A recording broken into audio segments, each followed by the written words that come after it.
walang wala ang mga bisita natin sa pag-iintriga dito sa Sarap Diba? Kaya naman, let's do the hot seat! Nakaupo na sa ating excited na hot seat. excited. Oo, sina Ken at saka si Rita.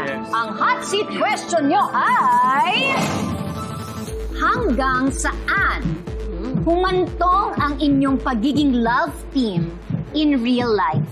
Dumating kami sa point na nalito rin kaming dalawa. Sinabi ko rin sa isang interview ko, posible pala na pwede kang mahulog sa katrabaho. So you started as close friends? Super! So parang masasabi nyo as best friends pa? Yes po. And then, pwede pala na ma-develop ang friendship into something na may malis ng konti. Parang ganon, Yes, diba? yes. Ikaw. Anong nangyari? Hindi, actually, talagang before kami nag-work ni Ken, nag-usap talaga kami masinsinan, walang may in-love sa isa't isa.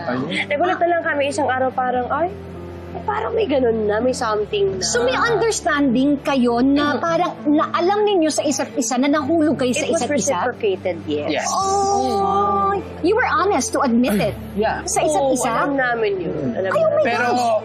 hindi pwede. Teka muna, madali bang aminin sa best friend mo na na-fall ka? Hindi po. Mahirap. Diyos ko. Sino mo nang umamin? Gumastos ako, Miss Nina. Bakit? Paano? Nagpa-reserve lang naman ako ng isang cottage, tapos kami lang yung naka-reserve dati. So sa amin yung buong bundok. It was beautiful, beautiful mountains. Para kami nasa pelikula. Ay, talaga? Tapos may nakaset up na picnics, di ba? Tapos lahat ng mga favorite ko nandun. Paano ko siya sinabi sa'yo? Tapos, through letters. Ay, 5 pages. Tapos yung sulat, sobrang liliit. And then? Tapos binasa niya sa harapan ko while she's crying. Sabi, ang detail. At ito ang sagot niya sa akin. Thank you. First word, sabi niya, I'm sorry, no. Grabe naman, hindi ganyan. Ganon! Hindi ko Hindi naman efforts niya! Anong sinagot mo? Anong sinagot mo? Sige. Mavi, yun ba sinagot niya? Thank you. Ay, ano? I'm sorry, no. No. You said no. Ganon, sabi niya. Ganon. No. Hindi, sabi ko, thank you. Tapos, But I'm sorry. Gwapo, alam mo naman.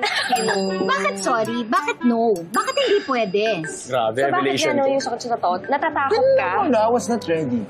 I was starting my businesses.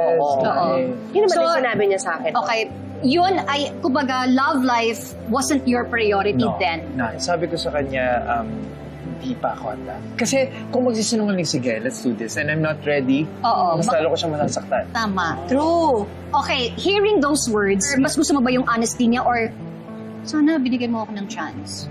May part na gano'n, may part na kahit tinry man lang konti, alam mo yun, hanggang saan naabot. At least masasabi mong, at least nagawa, kaysa yung marami kang what ifs. Before that, mga bundok-bundok and cottage and everything. That was my birthday. Nagplan ako ng surprise birthday for him sa Lubong where everyone was there. Tapos, binigyan ko muna siya ng party. Tapos, ano yung niregalo ko sa'yo? Birthday present?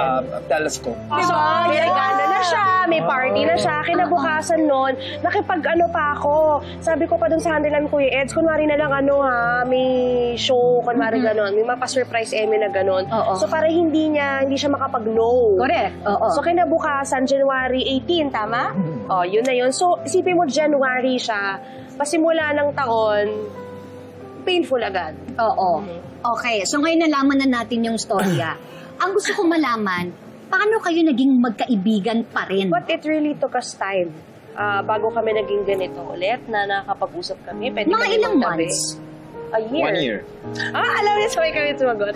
During those times, wala na talagang walang text-text, ganun-ganon? Umabot sa point na nagsabi ako na hindi ko po siya kayang ka-work. Umabot ako sa Well, at least ngayon, naghiwalay they're together kami. again. I mean, friends. Hey!